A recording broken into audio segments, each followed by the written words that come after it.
Zana ni wewe ujui kujipanga. Hiyo pesa yote nilikupea kujenga iko. Ulikunywa yote? Ndo huku ndo kwangu. Tumefika. Umeona saa hii nimelima vizuri. Elisafa. Hii ndo nyumba. Huku ndo unaishi? Kwani nafaa niishi wapi? Na mbona unapanda mahindi kwa nyumba? Sasa si ikiwa biko sawa, kwani kuna shida daktari? Huku ndo unaishi Elisafa? Naishi Gomao. Si nilikupea pesa ya kujenga Elisafa. Hii ndo nyumba yako? Ila hiyo ni kitchen. Mbona mtu iko kwa nyumba Elisafa? Sasa hatuko tunaiweka ikiwa juu. Na mbona iko juu ya nyumba? Sasa ni vile Mungu aliumba ikamea hivyo. Hii ndo unaishi? Ni ukiweza pata na wanyama huku ama huku hakunanga hainas? Huku hakunanga wanyama huku?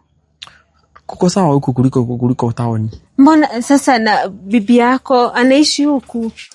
Tunaishi na yeye alienda. Si nilikupea pesa ya kujenga Elisafa, mbona hujajenga nyumba mzuri? Si ni mzuri sana. Mimi miaka yangu nikijenga Ile pesa nilikupea ulipeleka wapi? Pesa?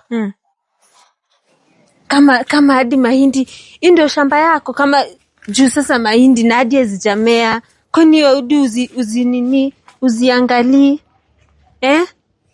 Elisafa, ni ndio shamba yako yote hii? Huko ndo kwetu. Sasa mahindi ziko hapa, sasa hadi mnakulanga nini Elisafa? Daktari nilikwambia, mimi mashida yangu wezani nayo. Nilikwambia mashida yangu wezani nayo. Naezana ni wewe ujui kujipanga. Hiyo pesa yote nilikupea kujenga iko. Ulikunywa yote? Mimi sasa sijui nitakusaidia aje Elisafa. Njoo sasa kama nilikupea pesa ya nyumba, Elisafa, na kwa wapi bibi? Bibi? Sinimwambia Ako huku.